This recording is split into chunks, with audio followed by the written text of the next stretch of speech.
Welcome to another edition of Let's Play WCCW 1983.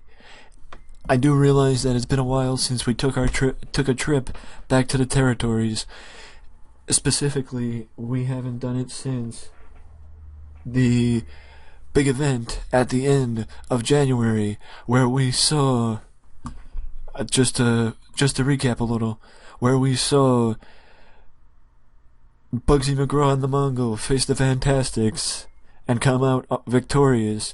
Chris Adams successfully defend the television title against Bob Bradley. Kevin Von Erich successfully defend the American title against Bill Irwin, and the Guerreros came up short against the Freebirds in a tag team match for the American tag titles.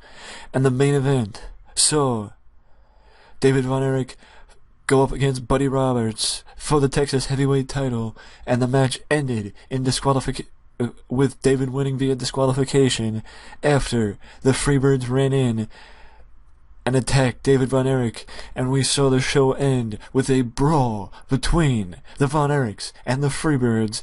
And I mentioned this at the end of that video, that I felt like the only way we could end the first big event of the new year is by having the Von Erichs and the Freebirds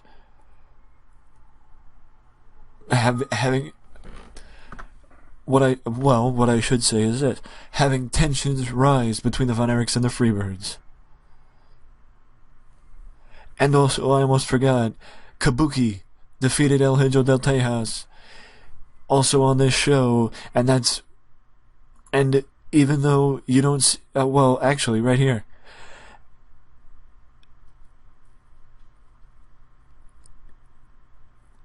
and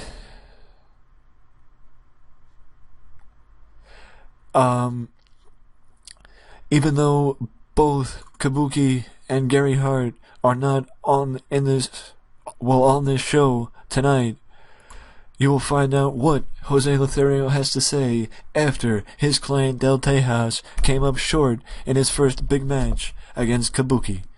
So, without further ado, let's jump into this week's edition of WCCW Television. As the returning Iceman Parsons wins his first match back in WCCW and becomes the Brass Knuckles champion, with the help of Tommy Rogers and Bobby Fulton, who distracted Bugsy McGraw, allowing Parsons to get the victory in this one. And, after the match, we saw a pissed off Skandar Akbar take to the interview spot with Mark Lawrence and the Mongol and Bugsy McGraw in tow, and Skandar Akbar is yelling about the Fantastics' involvement and the fact that they screwed Bugsy McGraw out of the Brass Knuckles title, and they will live to regret their decision to stick their nose in the business of Devastation Incorporated. And now we move forward as Frank Dusek and Johnny Mantell go up against the Guerreros. And in their, I think, still early in their run in World Class Championship Wrestling, the Guerreros come up victorious against Mantell and Dusek, trying to recoup some momentum after the early loss to the Freebirds. And now we move forward as I give the spoiler a win tonight, due to the fact, simply, that, there are members of the roster that thus far I have not really booked very well, and the spoiler is one of those people that I have not booked very well, so I'm trying to improve on his quality of booking, and I'm doing that by giving him an enhancement match against Frankie Lancaster tonight on WCCW. As we move forward now, it's time, once again, for Mark Lawrence to be joined by his guest at this time, and that is Jose Lothario and El Hijo del Tejas. And Mark Lawrence asks Lothario what his plan is after Del Tejas came up short this past weekend against Kabuki in his first big match at last month's big show.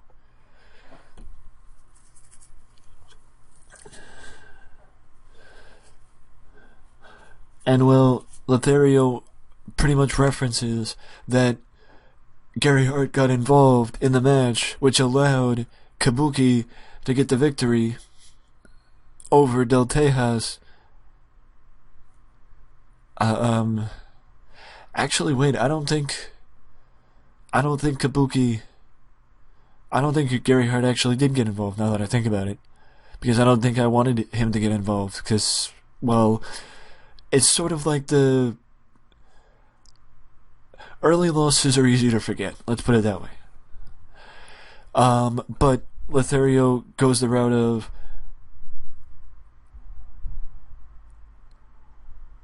Gary Hart. Kabuki was the better man at the pay-per-view, but at the big show, but the next time Del Tejas and Kabuki get in the ring with each other, Kabuki will not be so lucky. I can promise you that, because from this point to then, we will be training harder and more than we ever have before, just to prove you wrong, Gary Hart. Because you may think that you're the greatest manager in world-class championship wrestling,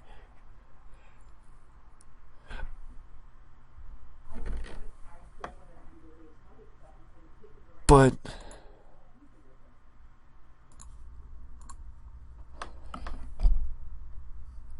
and very soon that will happen, because we are ready to prove that you don't always stay at the top of the mountain.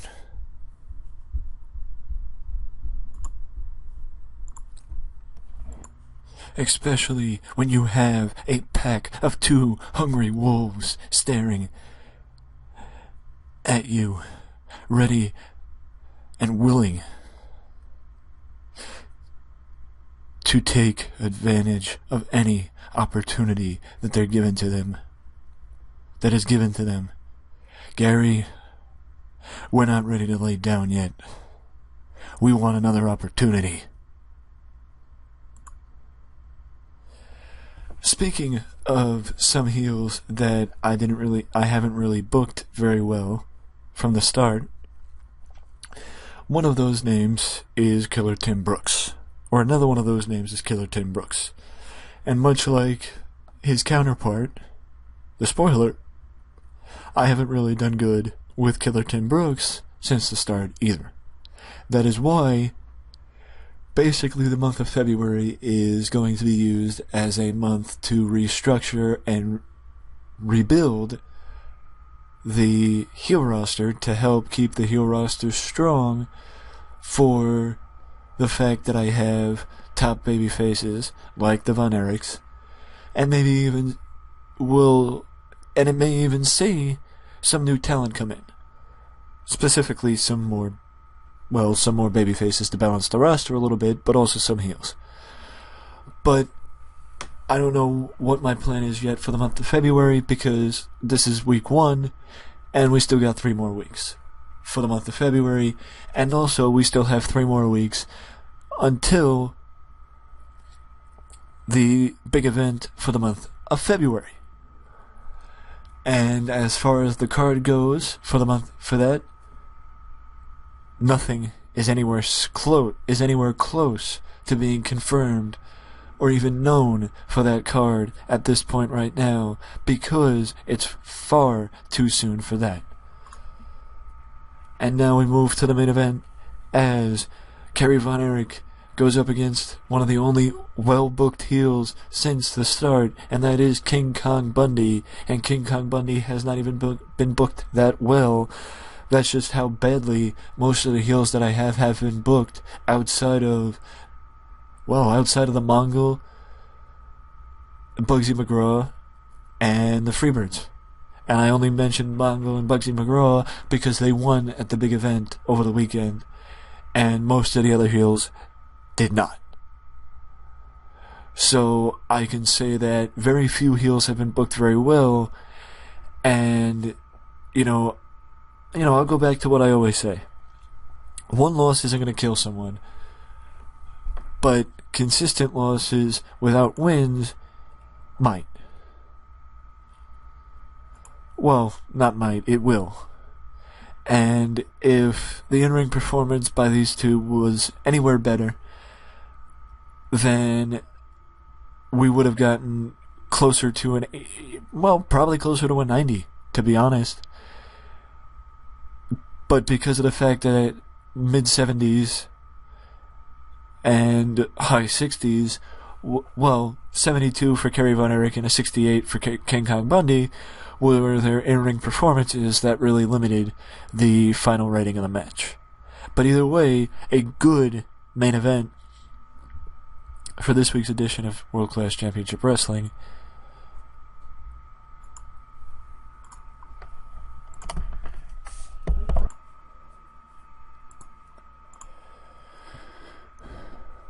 Well, that's about it. And,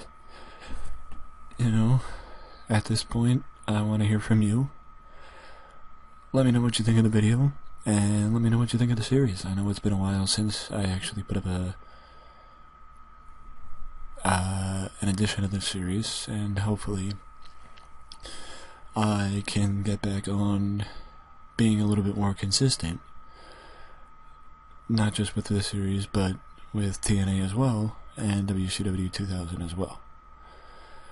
So, with that being said, let me know in the comment section below which of the 3 series you like the most, and which of the 3 series you like the least. But also, would you agree that this may have been the best the best episode of World Class TV thus far? Because I think it was. But if you don't want to leave a comment, you can always leave a like and subscribe to the channel for more content just like this that you can only find right here at Wrestling Express. Till next time. Later.